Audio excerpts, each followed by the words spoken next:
you, so this is just show my people. Believe our hope, so to needless reason. Nobody feel left out is the vibe we dealing. Let's find a solution. Yeah, yeah, yeah. Love, respect, unselfishness and cooperation. That's how we need to build a strong nation. We are the people to make the changes. We are the changes to WUB. And all the things that will be happen like dark blue skies. I don't think that people get victimized. Let's work together for better. We got to unite. Belize, yeah. Wake up, Belize. Wake up, Belize. Another day is here. Wake up, Belize. Wake up, Belize. We gotta keep moving. Na na na na. Wake up, Belize. Wake up, Belize. Everybody gotta put the time in. Wake up, Belize. Wake up, Belize. Voice of opinion and place of calling of the day. Get up, make every day count. Don't waste it, people. Do your part, play around, get where you need to. You can tune in for work or in your vehicle. If you got a problem, pick up the phone. Why wait till the time calling? It's the show, but no matter even if you're at home. Just call in. WUB. Wake up, Belize. Wake up, Belize. Another day is here. Wake up, Belize. Wake up, Belize. We gotta keep moving. Na na na na. Wake up, Belize. Wake up, Belize. Everybody gotta put the time in. Wake up, Belize. Wake up, Belize. Voice of opinion and place of calling. WUB. Be yourself, see yourself. This is just show my people. Believe our hope, so to needless reason. Nobody feel left out is the vibe we dealing. Let's find a solution. Yeah, yeah, yeah. Love, respect, unselfishness and cooperation. That's how we need to build a strong nation. We are the people to make the changes. We are the changes. WUB. And all the things that will be happen like dark blue skies. I don't think that people get victimized. Let's work together for better. We got to unite. Belize, yeah. Wake up, Belize. Wake up, Belize. Another day is here. Wake up, Belize. Wake up, Belize. We gotta keep moving. Na na na na. Wake up, Belize. Wake up, Belize. Everybody gotta put the time in. Wake up, Belize. Wake up, Belize. Voice of opinion and place of calling. WUB.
All right, welcome. This is WUB Wake Up Belize Morning Vibes. It's a Friday morning, the 25th day of October 2024. I'm Nuri Mohammed, and we welcome you to the program this morning.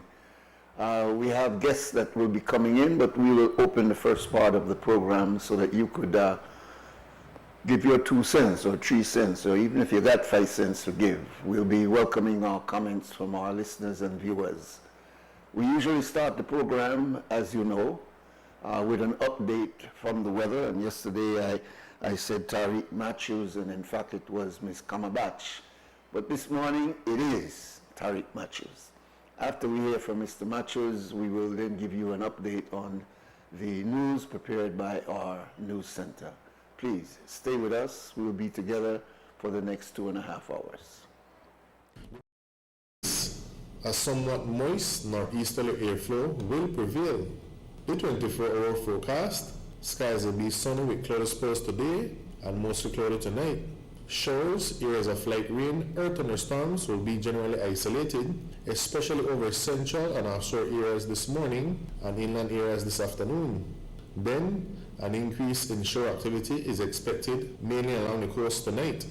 The maximum temperatures for today will reach 86 degrees Fahrenheit along the coast, 88 inland, and 73 up in the hills. The low temperatures for tonight will be around 75 degrees Fahrenheit along the coast, 72 inland, and 64 up in the hills. The winds will be from the north-northwest at 5 to 15 knots, shifting to the northeast by afternoon, and the sea conditions will be like chop. A low tide will occur this morning at 11:55, a high tide this evening at 6:16, another low tide tonight at 11:10, and another high tide early tomorrow morning at 5:27. The sun rose this morning at 5:49 and will set this evening at 5:24. The moon will set this afternoon at 1:31 and will rise early tomorrow morning at 1:08. In the sarcasm forecast, sarcasm impacts are expected to remain minimal for the next 2 weeks. The outlook for Saturday and Saturday night, skies will be mostly cloudy. Some showers, periods of light rain, and a few thunderstorms will affect mainly the coast Saturday morning. Then shower activity will gradually spread to most places by afternoon. In the tropical weather outlook for the North Atlantic, the Caribbean Sea, and the Gulf of Mexico, tropical cyclone formation is not expected during the next 48 hours. For more details on our forecast products, please visit our website at nms.gov.bz. With that, we end this morning's forecast from the Belize National Met Service. Private radio in Belize since 1989. Crime FM presents the news.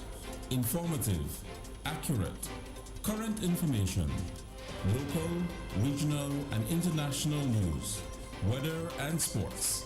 And now, the news.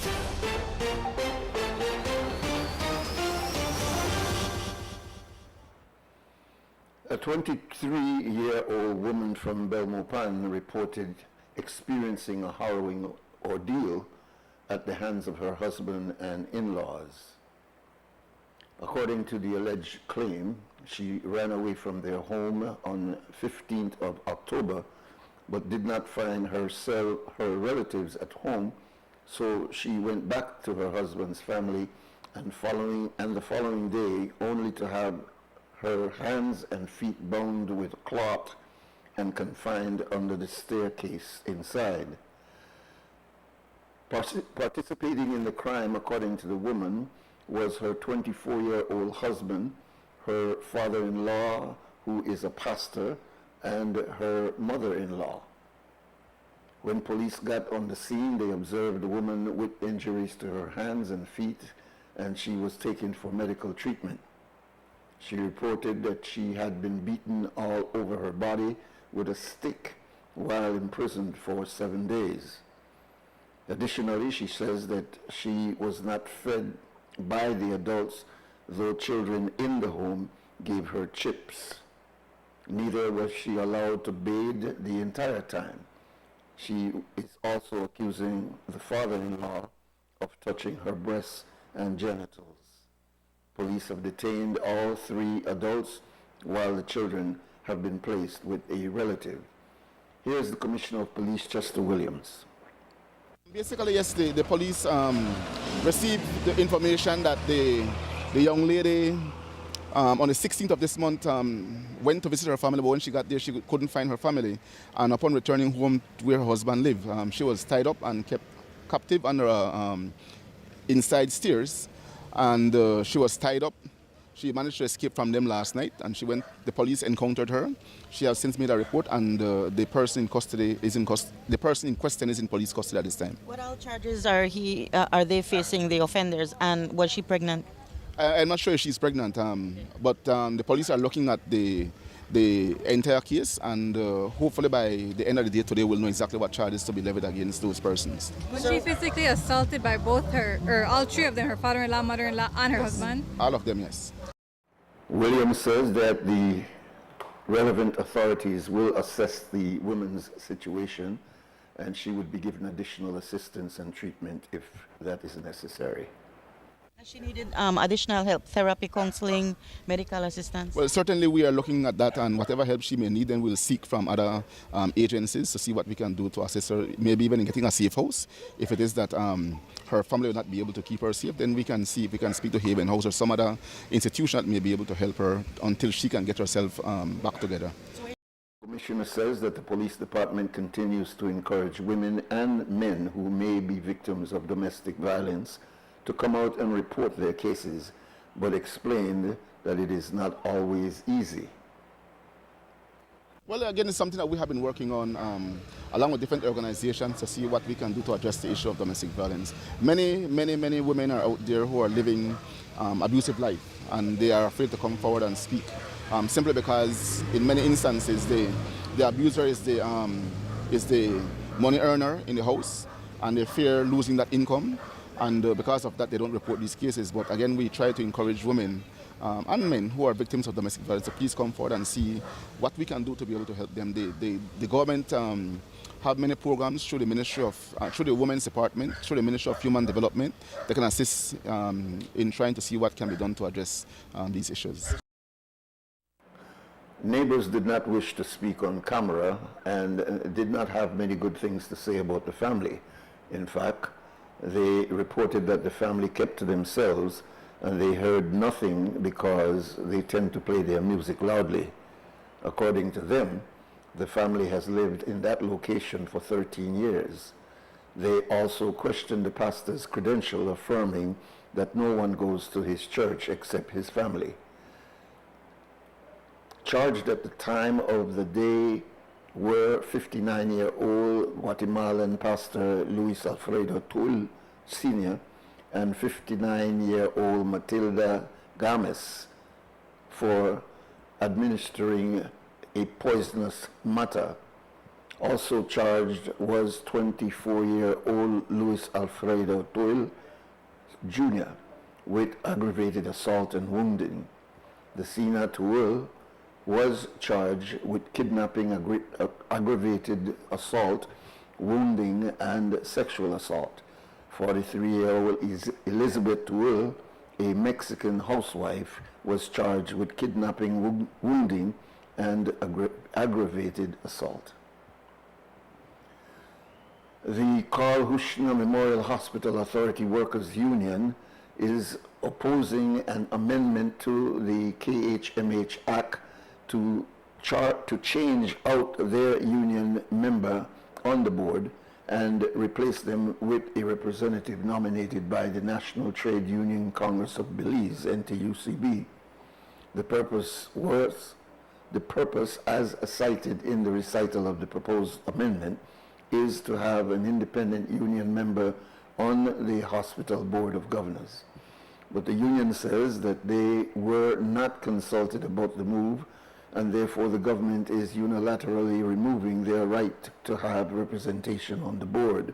Quote, a body whose decision directly affects the daily lives, working conditions, and well-being of our members and staff, end of quote. The union further states that as the sole exclusive bargaining agent of the workers at the hospital, they are the ones who have a direct and intimate understanding of the needs, challenges, and issues faced by the employees. The union accuses that to remove them from the board would be disregarding their voice, as they are the only ones who can truly relate to and effectively advocate for the needs of the employees. The union is demanding that the proposed amendment be pulled back and is requesting an urgent meeting with the Prime Minister to discuss this and other urgent matters affecting the employees. We have also confirmed that the NTUCB has not been consulted about this. The cabinet later issued a statement regarding the proposal to amend the KHMH Act to include the NTUCB on the Board of Governors. The release states that, quote, the initiative is grounded in the belief that that comprehensive representation promotes a more equitable and effective decision-making process benefiting both employees and the organization as a whole, end of quote. The release adds that having the umbrella union organization on the board will ensure that, quote, divisive interests and the perspective of all employees are effectively represented, fostering a governance structure that truly reflects the workplace, end of quote. The release does not address the concern of the KHMH workers union that they have been kicked off the board. In December of 2023, the Central Bank of Belize introduced revised practice direction number 7, known as PD number 7 or PD7. It was meant to regulate fees and charges and was expected to become effective on January 2, 2024. PD7 was intended to decrease certain banking fees for customers when accessing their own accounts. The proposed changes included decreasing ATM transaction fees, removing fees on dormant accounts, account closures for accounts under 3 months, salary releases following loan payments, maintenance fee on savings account, transfers within same bank, waivers fee on loan payments deferrals, and reducing early loan payments fees to a minimum of 3 months interest. The central bank itself decreased many of the fees it charged commercial banks. However, later in January, the Belize Bank challenged the legality of PD7. An interim injunction and a temporary halt of the implementation of PD7 was granted by the High Court. PD7 was later withdrawn by the central bank after an agreement was reached with the commercial banks, who agreed to voluntarily implement certain measures by June of this year. These measures including capping ATM withdrawal fees when accessing funds from the same bank at 25 cents. No fees is to be charged when closing an account within 1 to 3 months of opening, and no fees for insurance of letters for the purpose of salary releases, among others. Fast forward several months, and now customers have been complaining that commercial banks have been increasing fees for services such as ATM withdrawals or when transferring to accounts at other banks, among others. The timing of these increases may be coincidental, but Creme News XTV reached out to the president of the Bankers Association of Belize, Mr. Gregory Meher, to find out if these increases are in direct response to the central bank's attempt to enforce the decreased banking fees. Mr. Meher, who is also the managing director of Atlantic Bank, did not confirm this, but spoke instead of Atlantic Bank's reasoning for the increase of some of their fees. Meher said that the changes, quote, are a part of a larger strategy to improve efficiency, improve services to customers, and support the country's move towards a cash-light society, to encourage the use of our digital channels, electronic forms of payment, and debt and credit cards, end of quote. That's our news package for this morning, the 25th day of October, 2024. There's more news coming up with an update at 12 o'clock, one at 3 o'clock, and a full news broadcast at 5:15, all on Creme Radio. Here on XTV at 6 o'clock, we bring you the entire news for the day. It's now 9 minutes to 7 o'clock. We'll take a short break, come back, and open up the phone lines for today. The first private radio in Belize since 1989. The news. Informative, accurate, current information, local, regional, and international news, weather and sports.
All right, welcome back. This is WUB Wake Up Belize Morning Vibes, and it is an open line at 280-5848, and we welcome you to call and engage this early part of our program. We, as I said, have guests coming in, and so we'd like to take advantage of this first half hour to engage any of you who might have new topics, or if you want to continue on some of what we were talking about yesterday.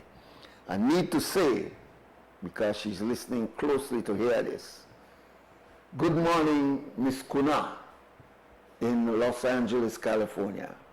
As you know, Miss Kuna calls us from time to time, and she said, Nuri, don't forget to big me up tomorrow morning. And so, Miss Kuna, we are bigging you up. You're a woman of distinction, a real soul sister. I could remember you from way back, George Street days, and you're the last no cliff. We go way back, and so we love you. And your son-in-law was here some short time ago, the doctor from UCLA. And so no say that I never big you up, Miss Kuna, all right? And you'll probably call me and text me. All right, our number here, as I said, 280-5848, and we welcome you to call in and engage. We were talking about a number of issues yesterday, particularly the tragedy of the young grandson of journalists, I'd like to call her, Ann Wade, and she gave a very insightful and very emotional recollection of the tragedy of how her 14-year-old grandson engaging with this AI character, I think it has some special names, actually took his life as a result of this engagement with this artificial person that he obviously became very enthralled and very engaged with. And it was to really highlight the dangers of this level of technology that, as Sister Sandra called in and broadened our perspective on how we as the average person have no idea what's going on with these electronic equipment. And many of us are just using these phones and tablets for information. Many people use it for entertainment. Some people use it for helping them to do different work. But the vast majority of us simply use it for, entertainment. Facebook, YouTube, movies, reading stories, and this type of use. But we don't understand how deeply technical these equipment are, and really how insidious are some of the programmers of these electronic equipment are, and how our young children, innocent as they are, can become so engaged. There are some people who believe that we shouldn't allow our children to have access to these equipment any at all. And because of the fear of stories like what happened to Anne's grandson, we tend to restrict our children from even having access to these equipment. Sandra and many others do not believe that we ought to do that. In fact, it has a very useful and engaging helpmeet, if I could use that, in many aspects of life. But it is understanding that this piece of equipment here is far more than just an educational piece of access to knowledge. but it is in fact something that can be very dangerous if we are not careful of its proper use. And so that conversation continues. I went online and saw that the lawsuit that Mrs. Megan Garcia is advancing is now on the Guardian newspaper. I saw it in the Indian newspaper. I believe it is the New York Times is also doing a story on it. And CBS Good Morning did an interview with Mrs. Garcia describing what in fact took place. And how she described it is that they recognized that the daughter, the son, grandson of Anne was, really caught up with this piece of piece of equipment, this telephone. And they didn't recognize that he was in dealing with the AI character, I believe the thing is called. But they just noticed that he was spending more and more time with the phone, and so decided that they would remove the phone. The reason they did that is because the more he got involved with this phone, the less he was engaged in family. And so to try to break that addiction, they took it away from him and hid the phone.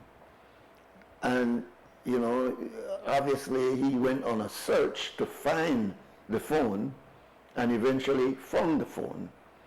And, it was after him finding the phone and getting back in contact with his artificial personality that he took his life. And so she has started an advocacy group in the United States to warn other parents of the dangers of not monitoring your children in dealing with this type of technology. Our telephone number here, 280-5848, if you wish to be a part of our conversation.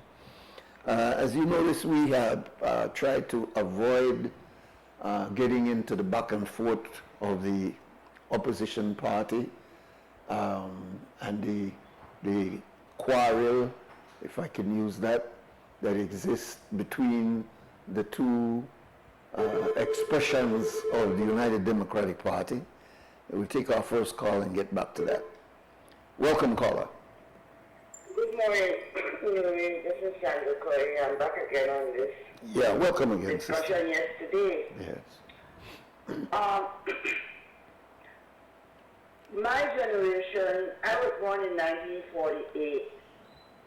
So I was a young adult in the 60s. And I went to university in the northern world. And I went at a time when the young people of the northern world, the United States, Canada, Europe, were massing on the streets. Actually, it began in France. Yes. Massing on the streets of their big cities to oppose their governments, involvement in war and death in different dimensions. In the United States, it was the Vietnam War. In Canada, it was the Hudson Dam, the Indian historical rejection and exploitation. In the United States, it was the farm workers, the cheap labor in the great vineyards in California and the southern United States. In France and those countries, it was political control and the call for freedom, for holidays, and there are people who left from those societies and entered the global south, like Latin America. So you would have Regis Debray, who was one of the disciples of Jean-Paul Sartre, one of the great philosophical minds of France of that age, he would enter, and out of that would come an article called Revolution Within the Revolution in French. So there was a great turmoil in the young world. Yeah. Please don't forget. Please don't forget the outpouring of black students and Chicano students in the United States. A struggle to create a recognition by a young generation that the world that they were told was so good was not really that good at all. That's right. Hypocritical. And the young are extremely moral, because when you're young, you don't enter the world with any knowledge. You acquire it as you go into human society. You acquire the knowledge. Now, one psychologist argues that there's a part of the brain which is the right hemisphere, and he calls it the language center of the gods. That is the center that has now become where we process art. All artistic activity is processed in that part of the brain, the right hemisphere. So the young are very drawn to art, the dance and music, and they're very drawn to it. They haven't yet studied all the philosophy and the mathematics, but they can biologically connect with art and so be inspired. And that is what happened in that generation of the 60s. Yeah. You would agree that that part of the brain also inspires religion, right? Yes, of course, of course. The medicine man, the preacher man, and the art man, and the writer, the scribe, all come from the same experience. I've always told my students that. So,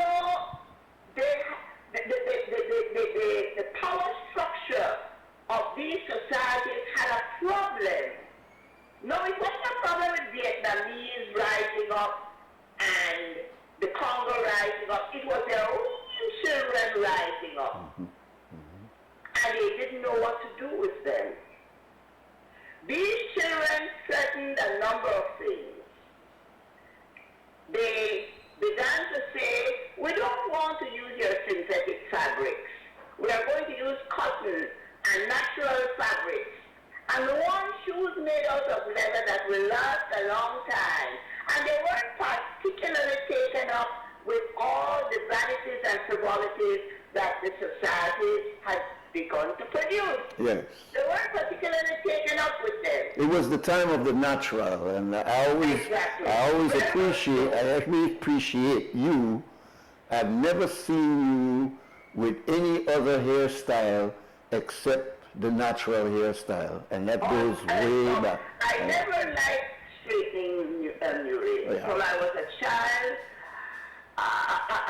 something about it bothered me, and I was petrified of that iron comb. Yeah. So I was famous. You were bringing the comb towards me, I was moving away from it. Yeah. So I was told you get burned. But something told me I just did not like that. So in 1968, I made up my mind. It wasn't even that there was no real movement then. I just decided I am going to stop straightening my hair. When I put in a perm before I went away, but I have very fine hair. I have my mother's hair, but my hair is kinkier than mommy's, and my hair is baby fine, and my hair can't tolerate much stress at all. Not chemical, not physical. Yes. And the chemical perm that I put in just before I left the university, when I got abroad, my hair began to break off. And it broke off at the front, and it kept, because the temperature added to the problem. I entered university in the fall, and then the fall moved right into the winter. And my hair, and then I love my hair what happened is my hair began to break away. And I'm saying, well, no, this is a whole new problem I have. Yeah. And I decided, you know what? It's this sperm. It's causing all my headache. And that was it. Well, I want you to continue on the trajectory you were on before, but I needed to break that because yesterday we were having this conversation about hair, and back in our days, in the 60s, in fact, it was a wonderful thing to see women rejecting the processing and the permanent and going natural. And I mentioned some of the personalities, yes. but you were always not for style, but you were there. I did it because it started with me because of this breakage. And I thought, this is crazy, what's happening here? And I began, and I started to use flats long ago. Yeah. Long ago, because I like air to reach my scalp. Yeah. And in the cold north, you get a nice cold blast hits your skull, you know? Yes. As you walk out into the air. You can't do it a lot because it's very cold, so you might have to wear a bonnet or a covering. However, for a brief moment, I let that cold air hit my scalp, and if I hadn't flats, it did it better. So it was an age. Yeah. And let me go back now. So what happened is, these power structures were set worldwide now because this struggle was taking place in the northern, white western societies. But it was also emerging in Latin America, in Africa, everywhere the young were rising up. Here in Belize, you had UBAD. It would come into Belize also. Yeah, right. And so, in order to control the young, they let loose on the young a chemical warfare. And they didn't mind who died, because they knew that they would die. On my university campus, in the very first days when I went there, it was in the autumn, so there was no snow on the ground. But somewhere between September and October, I noticed a young man walking around the campus looking very lost. And at a point in time, I realized there was always a man trailing him, following him. When the winter came and the snow came and the ground got covered with frozen ice, he was still out there, walking around with this man behind him. And I finally, because I became curious, what is he doing out here in the cold? And then the man just seeming to guard him. So I asked a friend of mine, a white friend, I said, who is that person? And then he told me, he said, son, he was one of the most brilliant minds of our generation. I went to school with him. Really? He said, I used LSD once. Just once, Nuri, and it burned out his brain. LSD was a chemical drug produced like the way you use cocaine and marijuana and heroin, that was LSD, but it was a chemical produced, and not everybody got brain burnout right away, but some people did. And what I noticed, the brightest minds got burned out right away. But that boy's family was super rich, and strangely enough, he hung out in the place where it had happened to him. So that guard, that man that was always trailing him, was employed by the family to keep an eye on him and make sure at least that he didn't just die, or that was it. And that would happen to the young. And I began to realize, but something is wrong. They can't see, they're feeding their young drugs. And later on, as I got a little older and got a little more immersed in the society, I came to realize, I was told by people who knew that it was intentional. Intentional feeding the young with this rebellious, upstart young population with the drugs in order to keep them under control. And many would die. Because, for example, heroin, you know, Nuri. Heroin, all you want is that heroin when you want it. And when that heroin goes down in your body, you're crazy to get the next Fix. heroin dosage.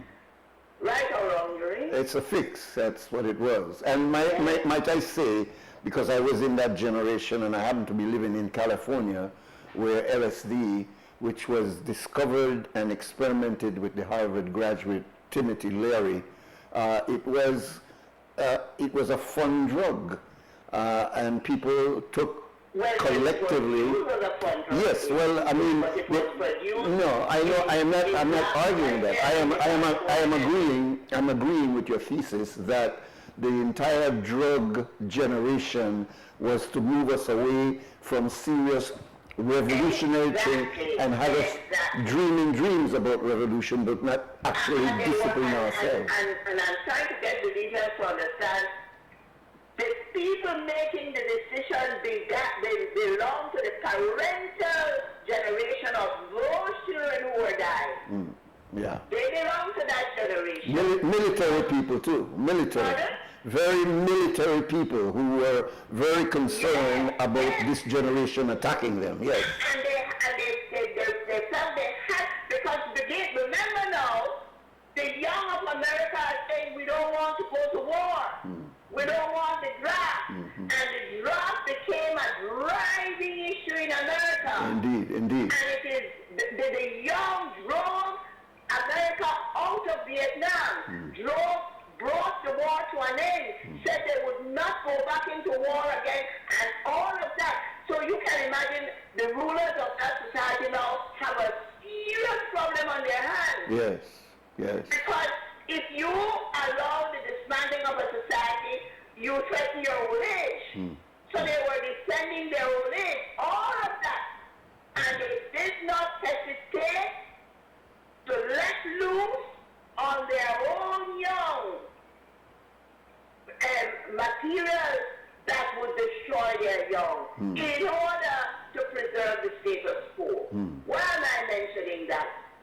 Because, Nuri, when you study this present, one article described this child's death as the first AI casualty.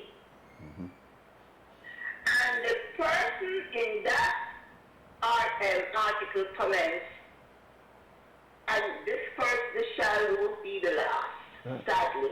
Clearly. He won't be the last. Right. But I am proposing that in Belize, we make a decision as a nation that no child in this society must die from that. You see, we have killed our own. Our black children have become expendable. And what we didn't realize when we made our black children expendable, all our children became expendable. This is a decision facing us now. Because the powers in the world are faced with a number of problems. Climate change is at the top of the list. You really think they're going to correct the climate change problem by reducing the fossil fuel output and carbon emissions? No, they're not. Absolutely not. So how do you think they're going to solve it? Well, they're going to eliminate the opposition, which is growing very strongly among the young. And I'm glad that you're bringing it up, because it has been proven, the British proved it in the Boxer Rebellion, that if you intoxicate this generation, you'll be able to continue. And they took that experiment and brought it into their Western society and did very similar with LSD, with use. In fact, the marijuana that comes from the earth is now enhanced with other chemicals, so you're not just getting a chemical, you're getting a whole generation of zombies walking around. Loving music, but doing nothing. As if you had ingested a chemical, Clearly. powder or Absolutely. or herb or leaves or a liquid. Yeah. They produce the same effect in the brain. The brain is a mass of fat, basically primary fat, but there are protein exists in the brain and all of that. And this brain, the nerve structure that the brain is, it is like it operates on electrical impulses. And these are chemically generated, chemically controlled right in your brain. And they already know it, Nuri. They know it because they study every damn thing, you hear? Oh yeah, very And much. they write extensive research papers. So one of the problems they have is this climate problem. So they have a choice. They either change their lifestyle and bring down, and we are contributing to it too. We have to make up our minds whether we want all the technology they want to sell us and everything, because every piece of technology we buy from them carries a carbon imprint. So we are part of it. Yeah. We always say, we never know it. We carbon imprint this small, well, it might be small here. We never burn no big furnaces for sell, but we are buying their things from out there. We are using their things that are pushing up the so they need to solve that. How do you think they're going to solve it? They're going to solve it by population elimination. Look, Belizeans. Canada, all over the world, they are arguing now for assisted suicide for the very ill. Right or wrong, you? That's right. Euthanasia, I might be missing. Euthanasia is becoming more popular. They're making it legal. Yes, very much so. Acceptable. You die in the arms of your loved one. They help you to die. Yeah. And the amazing thing is, it used to be that you are already sick, but there are now people who, at a younger age, is requesting permission to die. Yeah. Exactly. Yeah. So, what the mentally ill think of it, rarely are not even able to discuss about suicide because they're in another world. Yes, indeed. Yes, They're in indeed. another world. So, one of the ways of getting rid of them, if their mental problem is not the totally spaced out problem of some of the mentally ill, you who are addicted to this computer and this image on this computer, that's a mental illness there. Indeed, indeed, And indeed. if you can bring that person to cross the line to suicide, you have eliminated one. And if you can bring 1,000 to cross the line, you have eliminated 1,000. And if you can bring 1,000,000 to cross the line, you have eliminated 1,000,000 easily. And your hand was never seen in the killing. Wow. It wasn't a messy killing. You never had to send bombing and shrapnel is here and blood there. No, it was a clean killing. Yeah, and Right? Sandra, yes, and I would add to that, and many people do not want to believe this, as to how HIV was a part of that strategy, because with HIV, it wasn't the system, even though they created it, it wasn't the system killing you, but because of your sexual orientation, you were killing yourself. So you eliminated a sizable part of the population by you killing yourself through HIV and AIDS. You Yes. can't see it, you see? Yeah. So the threat our children face is enormous. Indeed. Indeed. It's not impossible to win the war. Yeah. But you have to understand that it is a war that you can never give up for one instant. Yeah. Not one single instant. Thank you very much, Sandra. You are always a reality check. Sometimes it will take people studying what you're saying, because you're right on point. because you are looking at this thing at a global level. We tend to only see our narrow path, and you continue to try to get our population in Belize, and you're a gem for Belize. Trust me, you're a gem. And I know they push this by. But listen, yeah, but listen. My concern is from a very deep place. I have personally witnessed people die. Yeah. From drugs, from all the manipulation. Yeah. And who have told me about some of these things are the people who are used to spread the same mayhem among the young. They have told me. All right, sister. Thank you very much. It's now 7:29. We'll take our break for 2 cents scam, which is sponsored by Fort Point Security, and after that, we have our first guest.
All right, welcome back. This is WUB, Wake Up Belize Morning Vibes. Thank you, Sandra.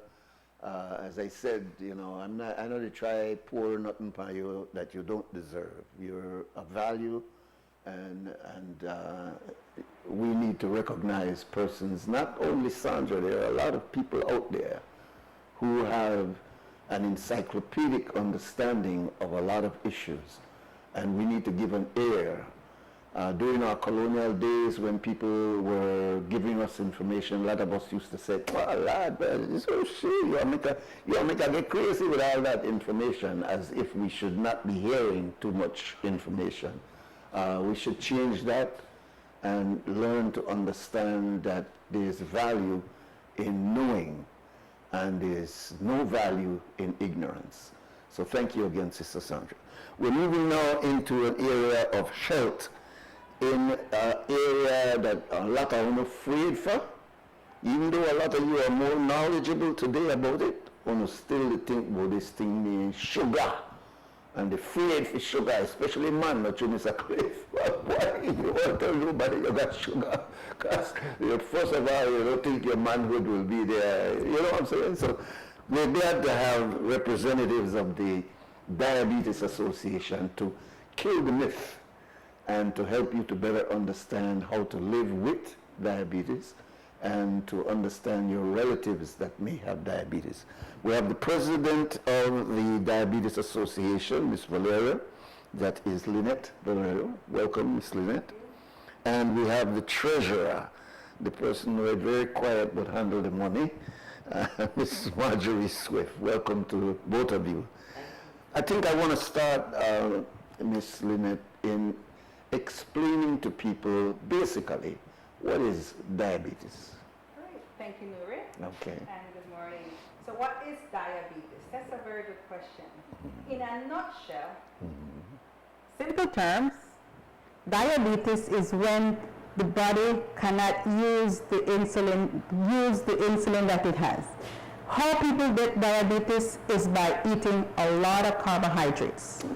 Carbohydrates, we're talking about rice, pasta, potatoes, all the tortillas, all the carbohydrates, starchy food that people eat.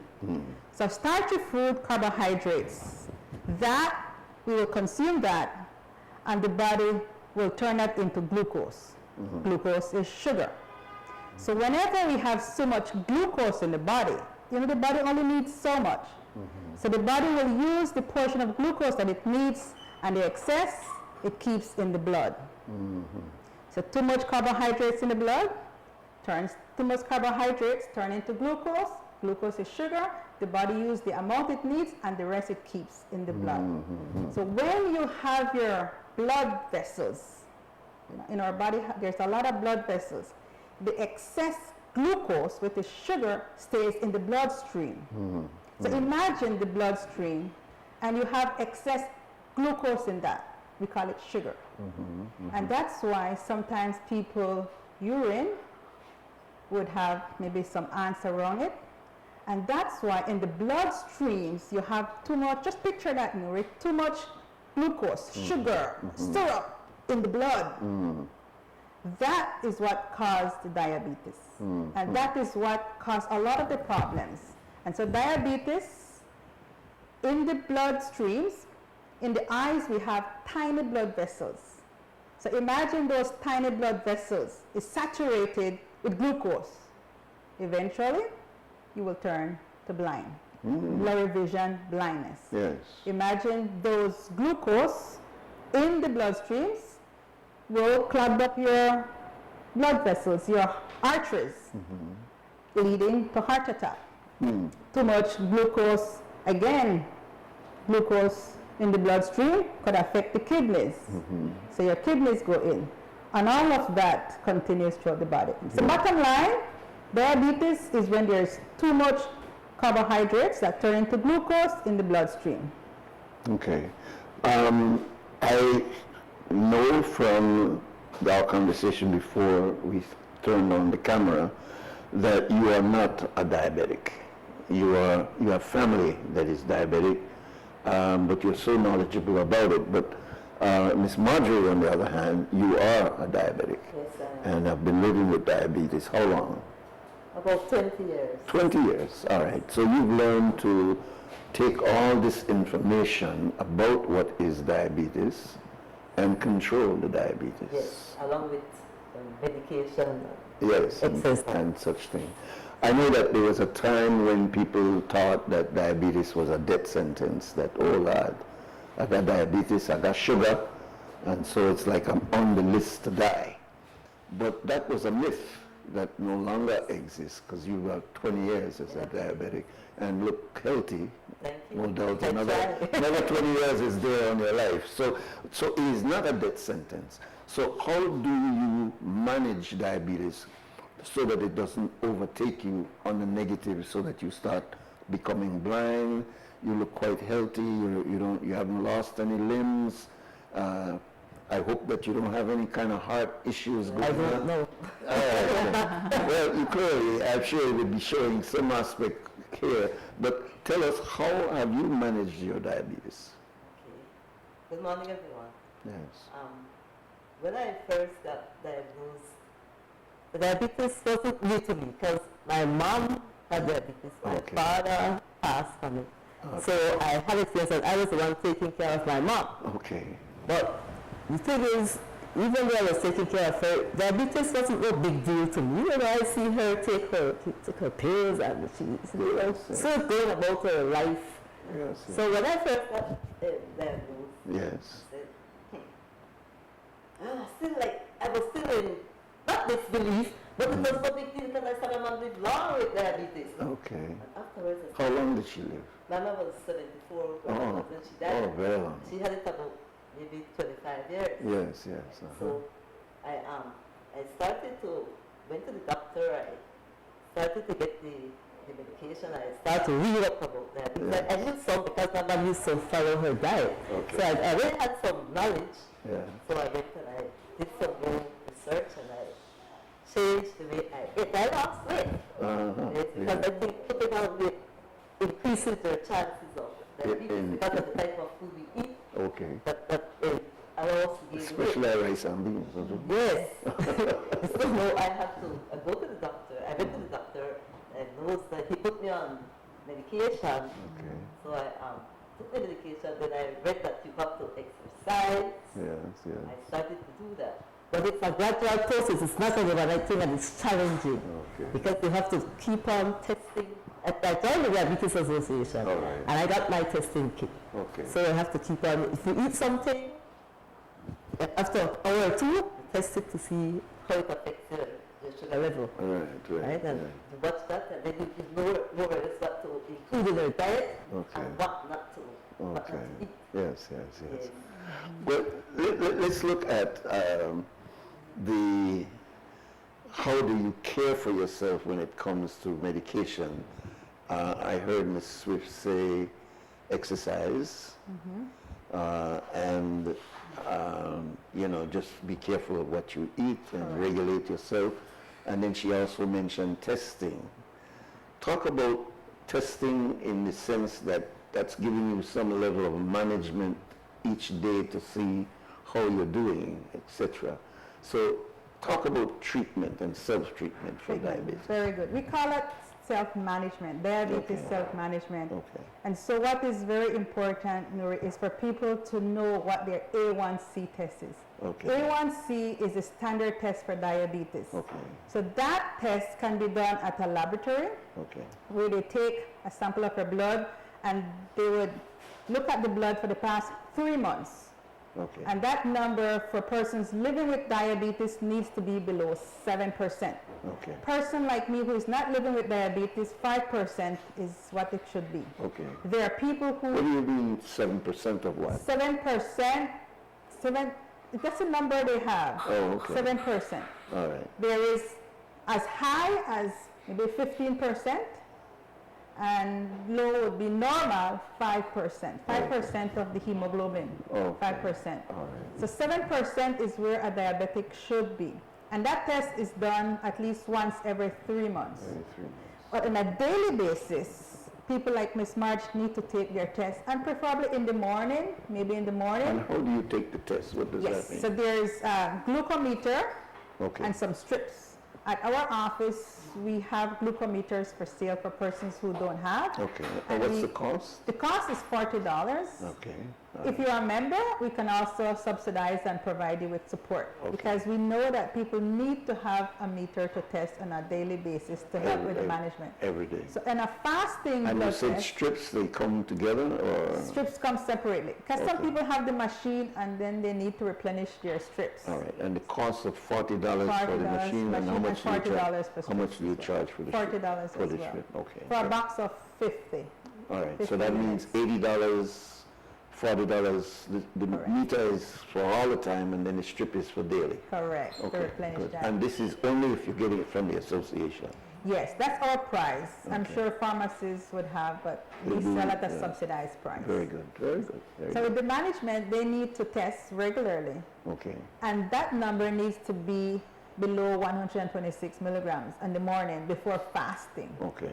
So anything more than that, they would need to check their doctor to determine whether they have diabetes. Okay. We have people who are walking around with numbers over 300, sometimes 400s, and don't know it. Wow, A lot of people have diabetes and don't know that they have diabetes. wow. And so you said that when you don't know that you have diabetes and you're walking around with high numbers is when it starts to damage your eye and starts to, because we see a lot of people very unfortunate. First they lose their toe, and then they lose the foot, and then it starts going up. Exactly. They lose their eye. Yes, yeah. Now, is this because that will happen when you're diabetic, or is that because it's out of control? Because it's out of control. Because the body adjusts. Oh, People don't have any outward sign that they have the condition. I see. I But see. they would have, your body would talk. The body would tell you something is wrong, but people just ignore those signs. Right, right. And if they don't test, and they have elevated glucose levels, numbers 300, 400, that's disaster eventually waiting to happen, because damages are happening to the organs, all the internal organs. And one day they show up at the doctor, and sometimes it's irreversible. Yeah. Blindness, for example, kidney failure, they need to amputate a toe, then the leg, next thing they have heart attack and stroke, and They die. they die. Or they get kidney failure. Kidney failures. Well, what happens when you see some people start taking medication for it? What kind of medication would they take in order to combat the condition itself? So medication, the doctor will prescribe based on where they're at in the diabetes management. Some people would go on oral medications such as metformin or glyburide. Okay. And if they continue management with diet and exercise, they could reduce the dosage. Okay. Some people also use insulin, which is a more enhanced medication, because their body is not accepting the oral medication, or the oral medication is not working effectively. So the doctor will put them on to insulin. Yeah. But Now, that doesn't insulin means injection. Yeah, injection. I see. So that doesn't mean that they have the worst type of diabetes, like some people would think, oh, you're taking insulin injection, that means you have the worst diabetes. It's just a more enhanced medication. Right, yeah. So that diabetes management encompasses, as what Ms. Madge said, exercise, diet. We don't need like diet eating pure vegetables, just portion size, a little bit of rice, a little bit of protein, and your vegetables at I every was meal. told by a doctor many years ago that the best diet is a diabetic diet, because you don't overeat, you don't overeat, stuff yourself, correct. and you give yourself portion by portion over a Portion period of size, time. correct. But what about herbal treatment for diabetes? So I don't know all the different herbal treatments for diabetes, but we do find people take some medication. People say if you take bitters, jackass bitters, and and contribo and these things like that. Okay, so does that work from your experience? Yes, I used to take the Cerosin. Okay. Not the dry leaves, the fresh leaves. Okay. And for me it worked. You saw it work. I saw Yeah. it worked, but I didn't switch to that alone. Completely, yes. Yes, I Right. still You consider need it to also medication. test. So Yes. we encourage take your herbs, but also do All regular right, testing. let me see if this is a call for you. Welcome, caller. Are you going to ask us about diabetes or comment about it? Yes, diabetes. Okay. Good morning. Good morning. This is Sandra Coy. I'm wondering if you could maybe take a little time to explain to the public the role of insulin in food metabolism and the organ that is connected with, so that people can understand what they need to take care of inside their bodies and what goes wrong inside their bodies. I don't think people always understand, even when they have the sickness, they don't really grasp. Some people may grasp it, I don't think everybody does.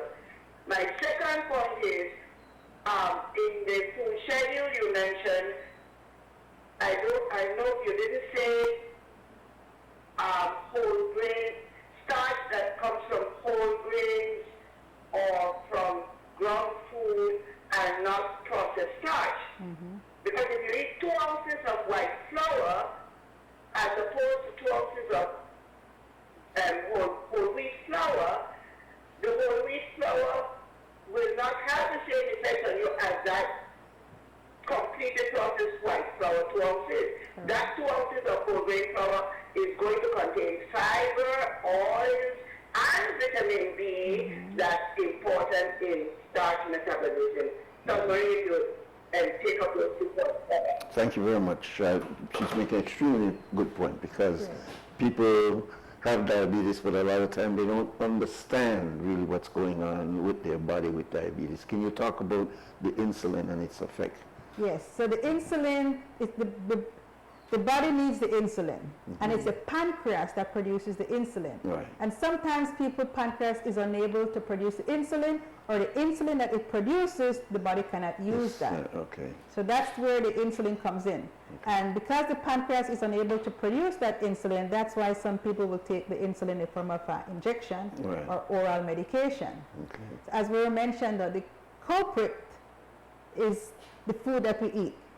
As the caller mentioned, if we eat whole grains, those are more healthy than processed food. So your diet is an extremely important extremely important. So we encourage whole grains and healthy eating. As a matter of fact, tomorrow is our monthly meeting. On a monthly basis, the 4th Saturday of each month, from 4 to 5:30, we have our webinar. Okay. And tomorrow's guest speaker is Robin Daly, the nutritionist from the Ministry of Health and Wellness, and she's going to be talking about food. Okay, before you leave in the next few minutes, we'll ask you to give the information about your walk. Sure. And also how, because it's not only members that can tune into your webinar. Correct. Anyone can. Anyone can. All right, so we'll get that information. The next thing I wanted to also mention is you have a lot of people who love to drink Coke. And sorry to call out Coke, but it is Coke. And sometimes they drink 2 bottles of Coke and they love Coke. They say, I don't drink coffee, but I love my Coke. But they don't recognize the amount of sugar in the, can you talk about that? Okay, but when I was younger, when I had my dinner, with all the rice and beans, I had 2 soft drinks. One wasn't enough. I had 2. Yes. It also took a toll on my body. Yes. My diet now consists of mainly natural foods and whole grains and a lot of vegetables. Yes. And greens. A lot of water. Yes, I don't drink soft drink anymore. I don't even drink the juices. Oh, great. Yes, and water. Girl, I don't drink tea. Yes. All types of sugary drinks. Yes. Those are avoid it as much as possible. We encourage water at your meals. Water as much as possible, because it's also good for the kidneys as well. Indeed. Okay, flushes out the... So all those soft drinks and sugary drinks, they're doing damages to the kidneys. Because imagine as they go back, too much glucose in the bloodstream, it affects the kidneys. The kidneys cannot flush all of these syrup, all of these sugar, glucose, that's why it damages the kidneys, because you cannot filter all of those glucose in the bloodstream. Well, let's get some closing points, Ms. Valero and Ms. Swift. First, how do people get into the webinar? Okay, we advertise on social media. People Okay. can also call our office for the... And social media means Facebook, Facebook, you got a Instagram, What's your name there? Our association is BelizeDiabetes.org. Okay, diabetes. BelizeDiabetes.org, or they can call our office. Okay. Find us on Facebook, Instagram, all social Every media. fourth Saturday Every fourth Saturday of each month. for an hour and a half. Hour and a half. Very good. And am I able, as a non-member, to ask questions? definitely. So it's interactive? It's interactive. Oh, great. We would have the presenter speak for about 30 minutes, Okay, 30 to 45 minutes, depending on the material, and then we have a Q&A afterwards. very good. And sometimes we have doctors, so you are there, ask the doctor any kind of question, Yeah. get the consultation in the session. No, I've always heard this, and I'll tell you how it was presented to me by a doctor. He said, Nuri, I hear people talk about pre-diabetic. He said, but that's like pre-pregnancy. So correct me on that. In other words, you're either diabetes or you're not diabetes. So You either have well, you it be or you don't have it. pre-pregnant, you see. So, Exactly, Nuri. You either have diabetes or you don't have diabetes. all right. So what would make people believe that I am pre-diabetic? And I'm telling you, some doctors are still telling people, these numbers are telling me that you are pre-diabetic. So is that confusing to people? It could be confusing because you would rather be maybe pre-diabetic as opposed to having diabetes. Yeah, but isn't that a misnomer? I mean, It is a misnomer. so why keep telling people you're pre-diabetic? So people need to be wise and be educated and get informed. Okay. And the best information that they need to have is to check the literature on the condition and what are the signs and symptoms. So if a person do a fasting and the number is, let's say, 200 or above the number, Fasting means no that breakfast. all right. Take your test before your as soon breakfast. you wake up As in soon the as you wake up in morning. the morning, you take your test. Okay. And if that number is above the tolerance level, What is that tolerance level? 126, and if it's 120. more than 126, You're you not, do a second you're testing. not free anymore. Exactly. You do a second testing, and if it comes up again, then I would recommend an A1C. A1C is the gold standard test because Okay. that will take your test for the past 3 months. Once and see. Okay. And that will determine the blood level, the glucose in the blood level for the past 3 months. And once you have that number, Okay. the doctor can. My daughter, when she was pregnant, had diabetes. I think they call it gestational, excuse me. Gestational diabetic. But that was long ago. She's never had no problem with diabetes. Can you talk to those women who may experience gestational diabetes? Great. So that is one of the type of diabetes that we talk about. And it happens to women in their 25th or 26th weeks of pregnancy. Okay. But during that time, the body, with all the hormones and the food that they're eating as well, they may develop the condition. Their I glucose see. levels may be high above the tolerance level. So they will develop that diabetes, and that is termed gestational diabetes. Okay. When the baby is born, that diabetes go away. Okay. But they are at risk to developing type 2 diabetes later on in life. So they must So be she needs careful. to be careful that she may not develop that Right. later on in life. Ms. Swift, you said that your mother and your father were diabetic. And my grandmother. So does that mean you don't get diabetes if that's in your family? Well, I don't think so. I think diet plays a big role Very important. in developing diabetes. I have siblings in the United States, and their diet is different from ours. Right, And only one of them has been recently diagnosed at C73, Oh. 74, and my brother doesn't have any diabetes. No, Anything like that. no. I think that plays a big role. Really? It's also considered hereditary though. I see. So there are But hereditary, it's risk, but it doesn't mean necessarily that. Okay. That's what I was saying. I think the mother passed on the diet. You eat what your mother eats, what the parents eat, and it's basically based on rice and all these things. So you're already predisposed, or what you will call it, and then you have that diet So it becomes traditional. Yes, I think it plays a role in it. Let me just talk about the risk factors of the Nuri. Yeah. So hereditary is a risk factor. Okay. As you mentioned, if the person has a family member or parents, grandparent living with diabetes, they may be at risk and they need to manage their diet and exercise to delay diabetes. So hereditary is a risk. Overweight and obesity.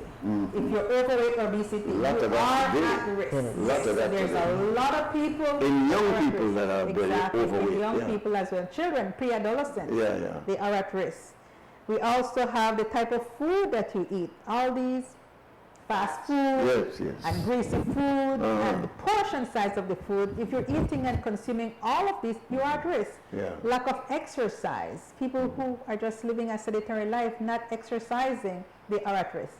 And so for us at Diabetes, we promote exercise. So on November 2nd, Saturday, November 2nd, we're having our annual Diabetes Walk. We're encouraging everybody to join us. Because walk is the easiest form of exercise. It doesn't cost any fees. You need a comfortable footwear to walk. And you just walk at least 30 minutes 3 times a week to delay developing diabetes. So you don't have to buy one of any expensive special clothes. Just walk. Just walk. You know, one of the myths also, and we grew up, yes indeed, we grew up and we have to get out. It's an interesting conversation, but we have other guests. But I remember, and this used to affect us as men, is that woman, you want to be stout man, you have to be a stout man, and you don't know that you're a diabetic when you're too big and buffy like that. And it's sad, and the more you know, the more you can manage. You had mentioned earlier with the previous caller, you need to know, you need to be informed, you need to have all this information, and people are out there just waiting for something to happen. Diabetes will affect your eyes, the complication, the eyes, your teeth your gums will get weak, the tooth fall out. Diabetes will affect your kidneys, your heart. Diabetes will affect your lower limbs amputation. What about your sex life? Even that. Persons who, and then we're going to close up with this. Men and even women. Men, you know that organ that you need to have sex, it needs to have the blood flow.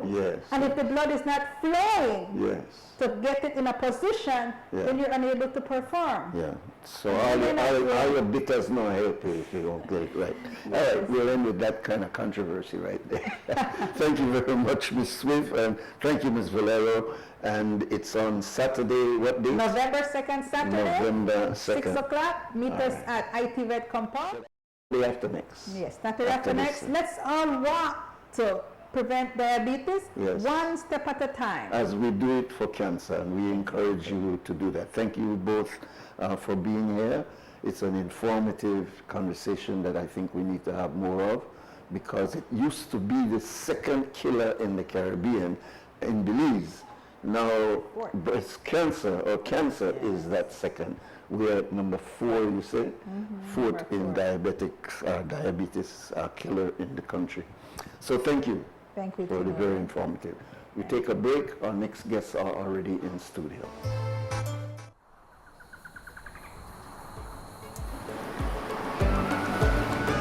In Belize,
I'm on, right?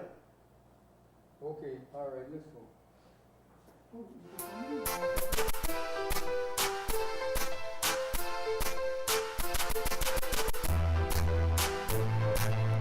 All right, welcome back. This is WUB Wake Up Belize Morning Vibes, and we're switching tracks a little bit, and we're going to introduce you to a group that's just getting off the ground, just initiating their movement into activities, but they are headed by someone who's no stranger and certainly not a novice in any way to social movements in Belize.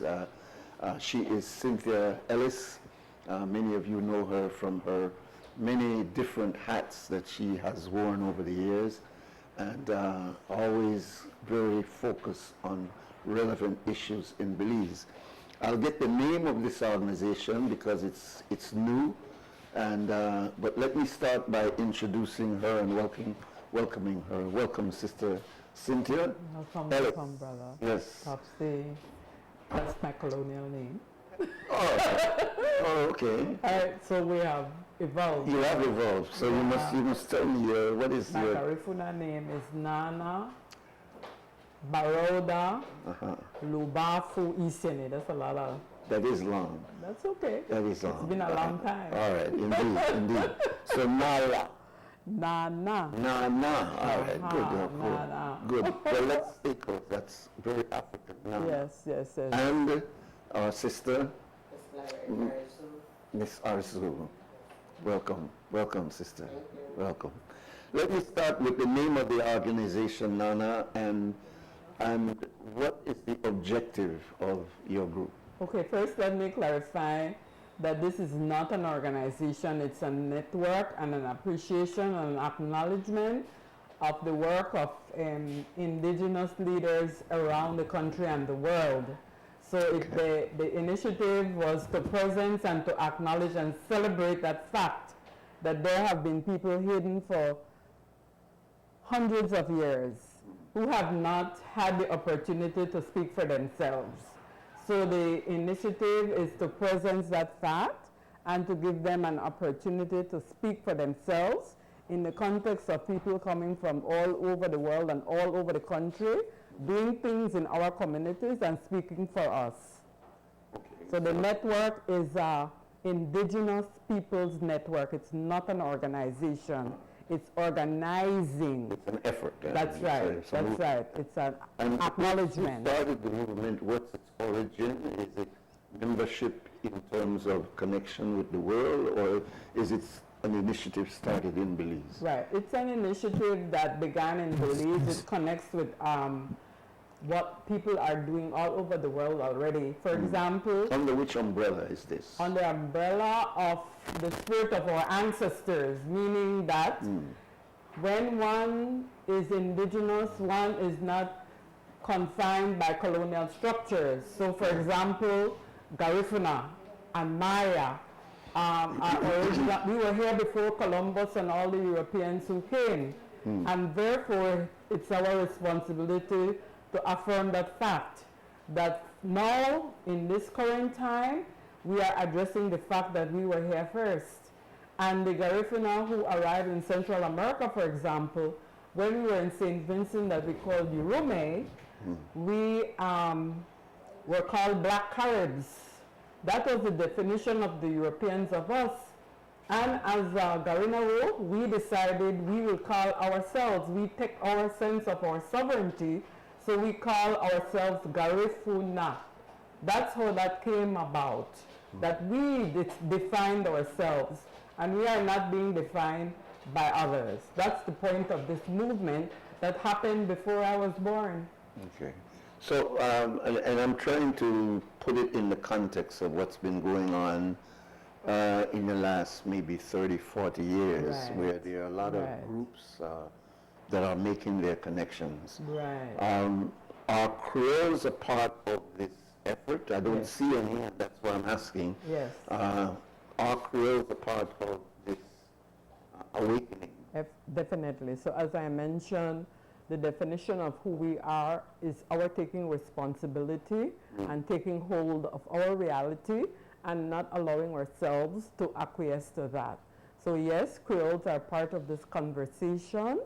In having the initiative in Belize City on Tuesday, we invited the Creole Council and different participants. It's not just about organizations, because organizations sometimes become elitist and exclusive, and the ordinary man and woman in the community feels distant and disconnected from the process.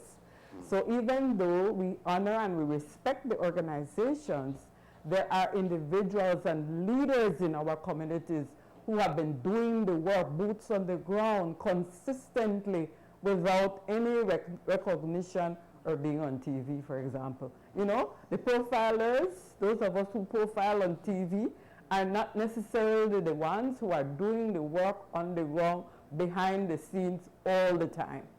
So within the Creole population, who would you point out to that fits that definition, that is doing the work that nobody knows about? And if they're doing work that nobody knows about, then obviously even you don't know about them. I do know about them. So but who are the they? person who facilitated the gathering was Miguel Usher. He's Creole. Okay. And that was the first declaration that he made. Okay. When we invited people in the space, we honored everybody. So as you know me from way back, when I speak about Garifuna and Maya, I embrace all the ethnic groups. Okay. When I speak about women, I embrace men. But why didn't that you call it human instead of calling it indigenous, which has become a very divisive word, which seems to me that has been taken over by the Maya. It's of recent that the Garifuna, even though it's over 30 or 40 years, there's been an identity of Garifuna as being indigenous. It was up late that has joined on that. So I'm saying not only in Belize, but when we refer to indigenous people, even October, middle of October is referred to as Indigenous Peoples Day. It has been a celebration of the Maya as indigenous and not the Creole and not the Garifuna as being indigenous people.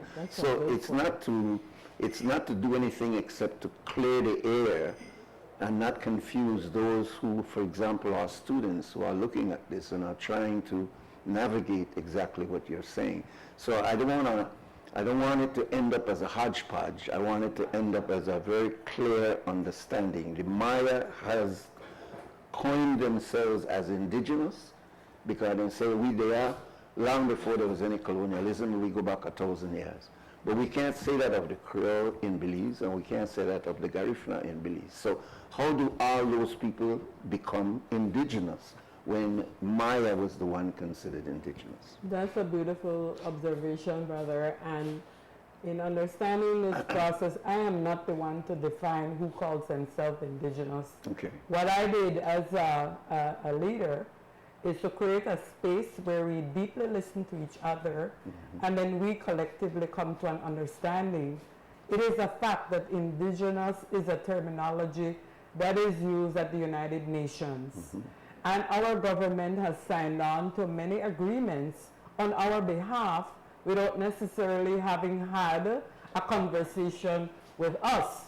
So I will not here speak on behalf of the Maya, except to say that what you're doing is perfectly in order. Let us talk about this. Let us try to understand who we are, because from time immemorial, we have been defined by others. And so let us unravel that. Do you think that that word has been taken over by a particular group when in fact, in the real definition of that word, there are other people in Belize that are in fact indigenous? Well, it doesn't matter if other people take over the word. Okay. It's the responsibility that we have to be a part of the conversation as this narrative is changing. Okay. So I don't get caught up in defining, because who am I to define? Okay. I acknowledge the reference points. Yeah. I invite people to acknowledge the reference point that is the Declaration of the United Nations. there is an Indigenous Peoples Forum of the United Nations, which all are invited to be a part of. So when those of us from Belize went to that forum, myself and Maya Felicita Cantun and Kaina Martinez and many others, it was under the auspices of the University of Belize, where we were designated as cultural ambassadors, not just for Garifuna, not just for Maya, but for all the people of Belize. You know, so the University of Belize is responsible. When I speak, for example, about the proclamation of the Garifuna by UNESCO in 2001, I always say that Garifuna designated as a masterpiece culture for humanity. So it's recognition of Garifuna as leaders in the world, recognized in the world as setting an example that others can follow. So that is our way. I mean, we were just talking before we came into the studio that Garifuna were the ones who educated the Maya in all these remote villages. Remote villages, absolutely, right? absolutely. And yet, it's not that we say it in any degree of arrogance. To this day, the Garifuna people are still to be thanked and recognized for having done that. But we haven't been taking an aggressive stance and say, well, we may educate them. No. You know, so the spirit of this dialogue is to include people. That's what we did. We invite people, and as leadership, make it your business to find out what's going on. That's what we've done. That's what we who are here have decided to do. Stretch out the hand to the Maya, the Garifuna, the Creole, the Mestizo, the East India, everybody. So this tent, so to speak, sister, you speak to us a little bit about your vision and how it is a wide space, not just a space for a few of us Belizeans, but it's a wide space. And what's your vision? Well, my vision on it, as a Garifuna woman, proud Garifuna woman, I guess that we are supposed to come as one. The Mayas, the Creole, and the Garifuna should come as one. You know, we go to that house, but dialogue, so that if we could fight for our indigenous, the Maya fighting for their indigenous, so the Creole could fight for the indigenous also. You know, so everybody come in one, and then we could move on from there. What are some of the activities you have? I notice, as I bring on some of these young people that are here, what are some of those areas? Would you wanna take a call? All right. Sure. All right. Welcome again, caller. Welcome. Good morning. Good morning, sir. I like to be on the air. Yeah, you're on the air. We have guests in studio, so you got to make your point straight to the point. No problem. All right. Good morning to you, brother Nuri. How are you? Oh, thank God. I'm good, brother. Very good, as a matter of fact. Good. And about this topics right here that really touched to me. And I am Ashanti. Ashanti was in Belize. We never claim nationality. You talk about Yoruba, Igbo, it's my family, my people. Right now, what the Garifuna, with due respect, is not indigenous to Belize. All right. Ashanti should claim indigenous, but we don't worry with that. All right. So, right now, this conversation right here, then why next month, the 19th, is Garifuna Settlement Day. Yeah. They came here to this country at a certain year that we celebrate every year. They're leading them wrong. All right. And for the children, I'm talking about this because the children want clarification, want a stable history, and not a make up as an individual group decide where we're going to fix this, we're going to change this. All right. Garifuna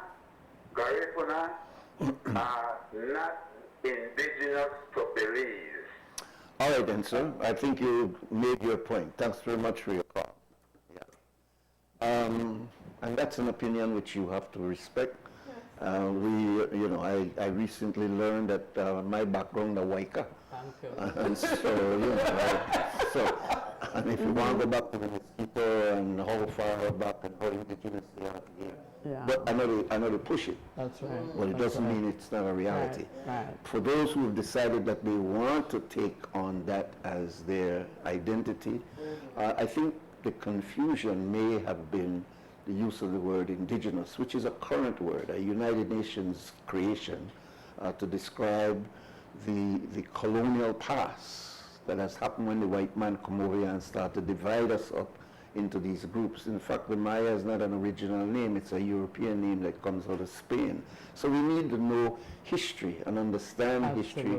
But I always thought, and maybe my age to show you, that we would eventually put ourselves into one mosaic that is so beautiful because it comes from so many various seedlings that come up to one big tree that have many branches. I mean, this is my right brain speaking here, as Ms. Sancho would say.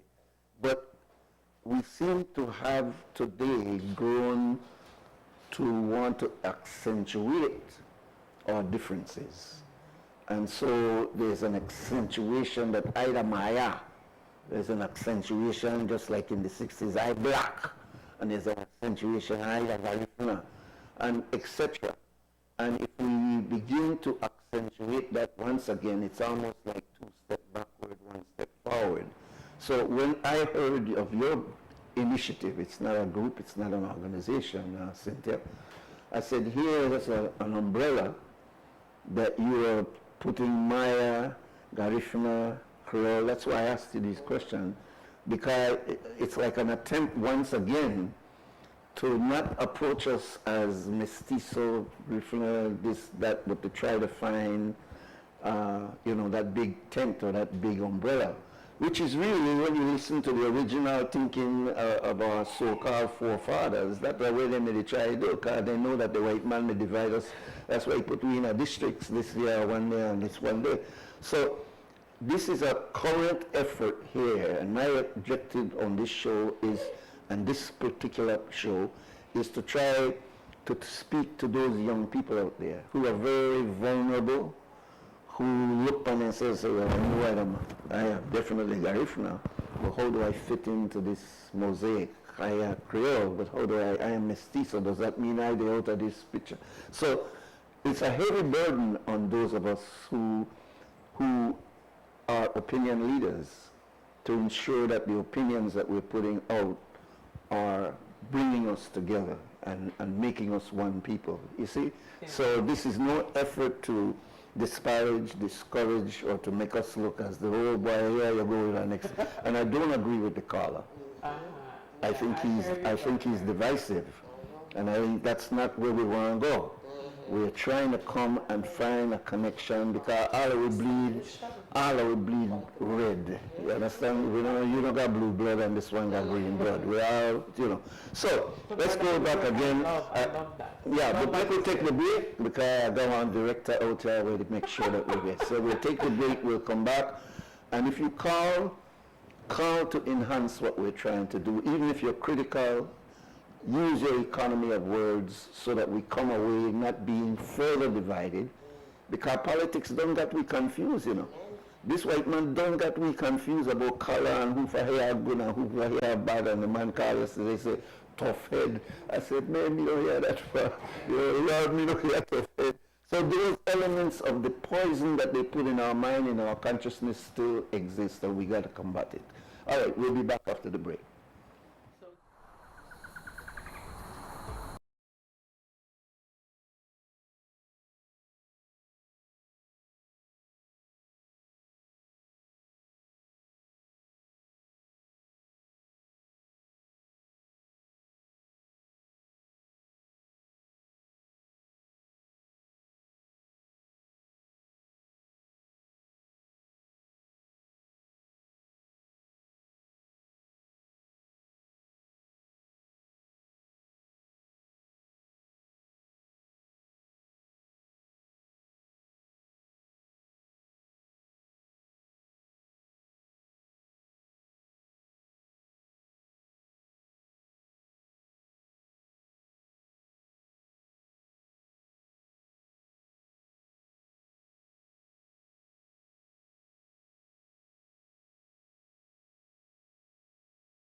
All right, we're back, and we, of course, are surrounded now by the future.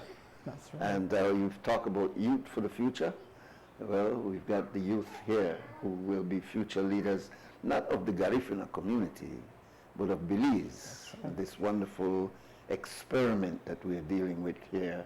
More than 43 years. It goes way, way back if you go into history. So we will segue a little bit from Nana and the other elders and start to talk a little bit about these prospective queens. Is it queens? All right.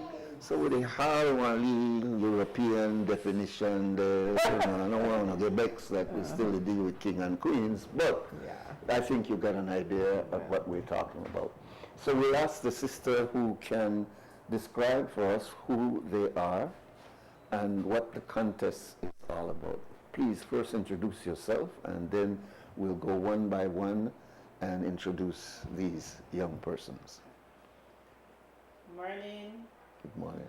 My name is Naomi Guzman, Treasurer of National Garifuna Council, Belize City Branch. Okay. We're here with our beautiful candidates for Miss Garifuna pageant taking place this Saturday, tomorrow, that's tomorrow, 26th of October. And we're also here on behalf of the youth ambassador for indigenous people. We attended a forum with Miss Cynthia Ellis with the candidate on Tuesday, so we're here to support and encourage them to learn more about the culture and spread our culture wherever we are. All right. Can I start? Can I do the selection? Because she was whispering. So obviously she has a lot to say.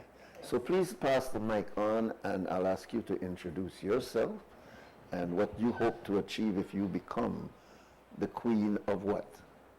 Of the Garifuna? All right, good. Please, your name? Bit Benafe Honsu Garino Gosum Balisuna Hayabe.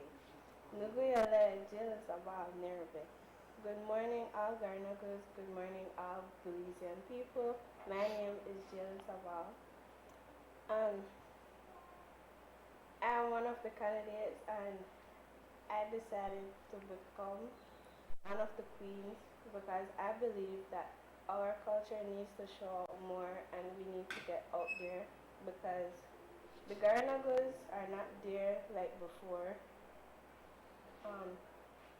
If I win, I would like to embrace my culture even more, practice with the younger generation, uplift them, and just show them that our culture is rich and it's diverse, and we are indigenous people that are now here to just show out. No, she's doing good. She's doing excellent. You got more to say. I could feel your pot is not empty at all. All right, what else do you want to say? Go ahead, listen, just go ahead. Você não recebe suba listener. Lo recebe ego. Le wabinaha wafedo Yahoga Parish Hall 7 o'clock. $8 low 10 laga batikite. Ikongo afedo wam. Very good. You see how that money remain in English? How about you, sister? I love it. Yeah. Introduce yourself and do exactly what she did, in your words. I'm Engineer Hamilton. That's all? No, I want you to say your own, what's your thinking. Say your name again. Engineer Hamilton.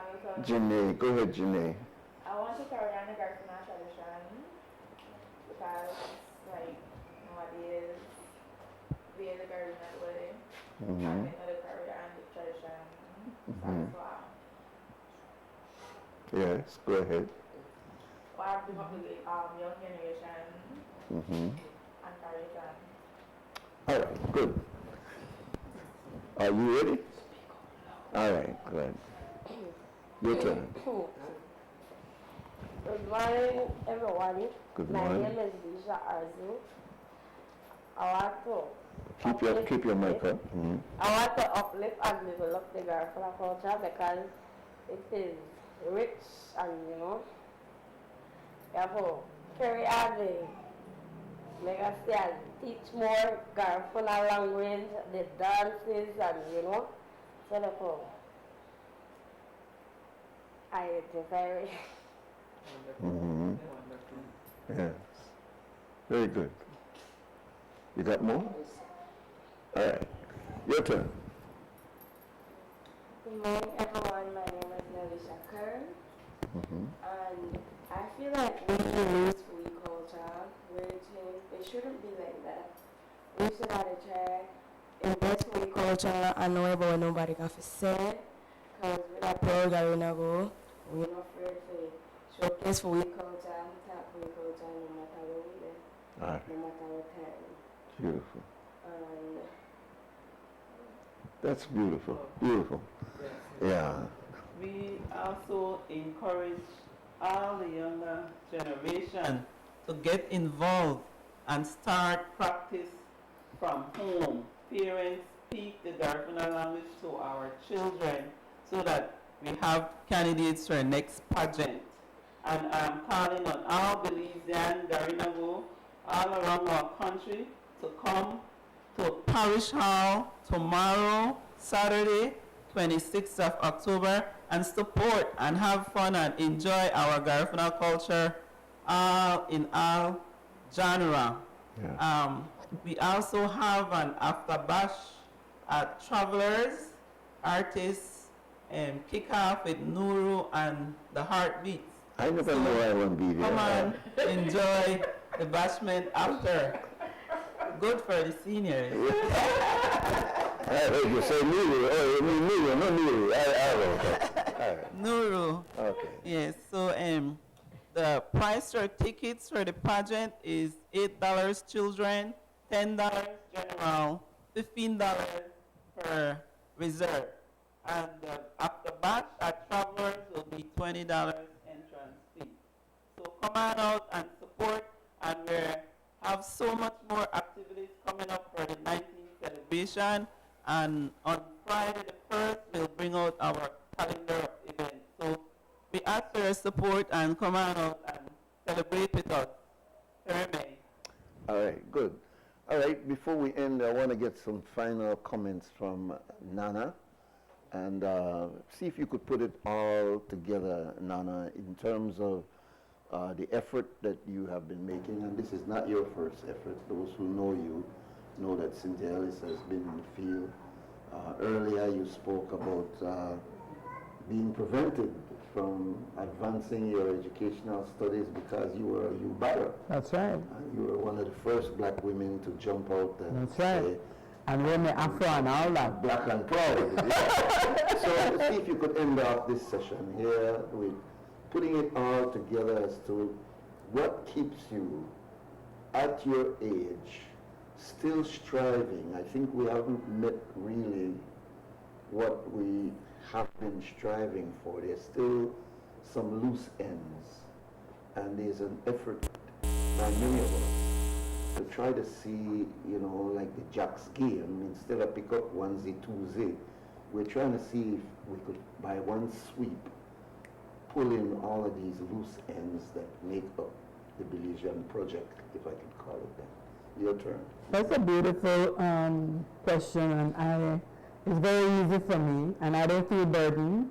I don't feel like I'm striving, because in the presence of these young people, who are not just for the future, but they are the present, when we were part of the consultative process, I felt affirmed, I felt so proud of them, I felt I saw myself in them, and I feel myself getting younger, because they didn't get any prompting from me. They spoke from the heart, they spoke truth, and we as elders, I as an elder, learn a lot from them. There's a Maya lady, Felicita Cantun, for example, Yes. who was doing a Maya blessing. So we had Maya, Creole, everybody in the room. And I was so proud of these young people that they were directly asking questions, taking the initiative themselves.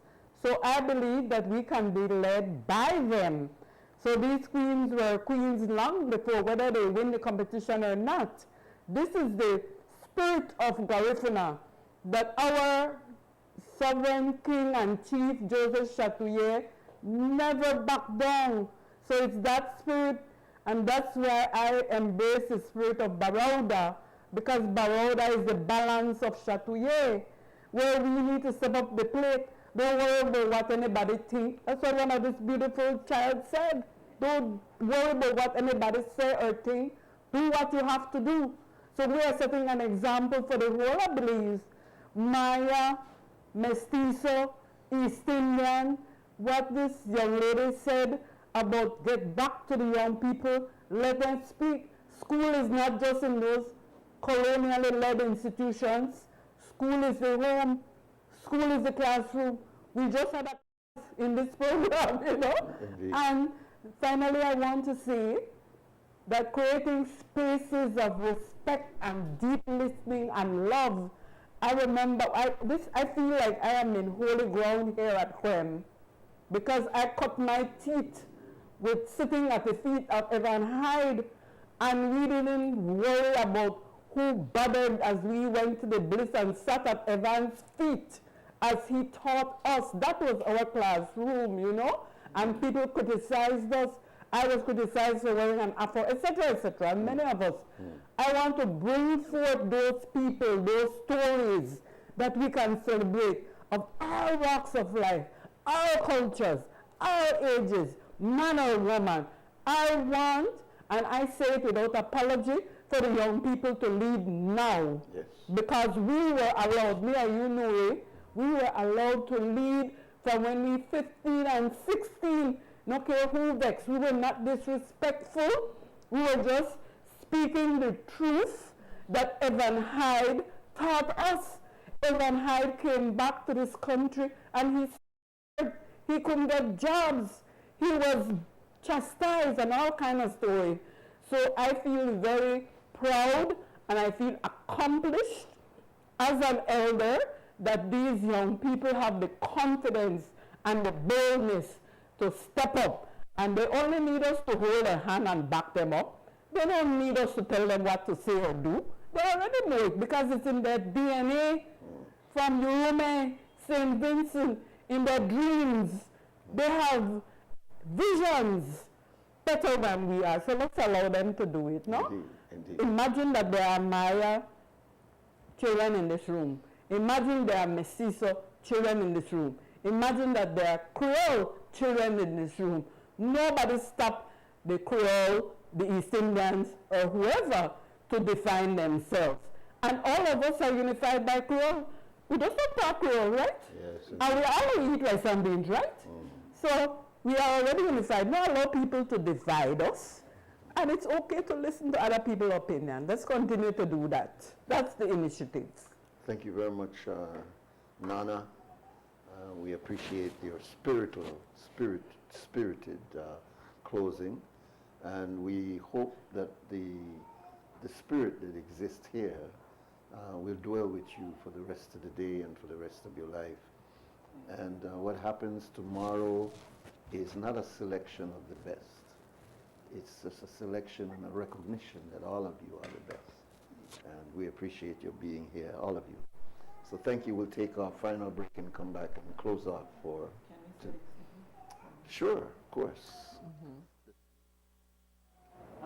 Theme for National Garifuna Council for this year is Apenda wame wakucha, afana wame wanichigo. Celebrate our roots, share our culture. Sarame. Very good. Sarame. We'll take the break. We'll be back. Beautiful.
what a wonderful closing of the program this week. Beautiful spirit.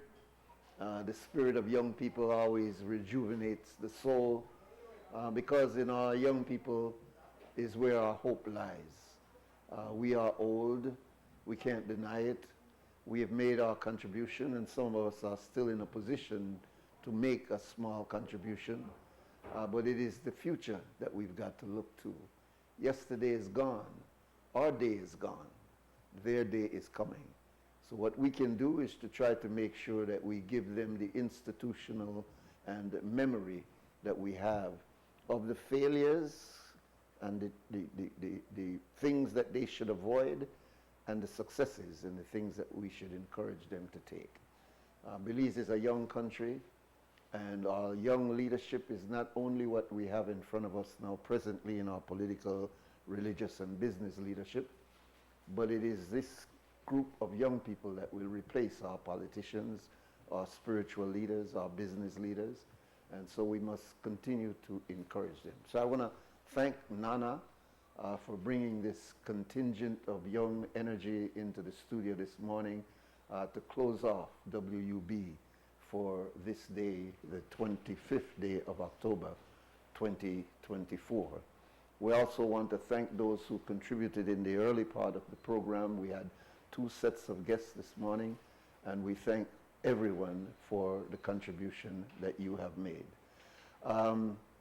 We have people in the background that every weekday we have to remember them, because they are the ones that put this together. We are only the face of the show.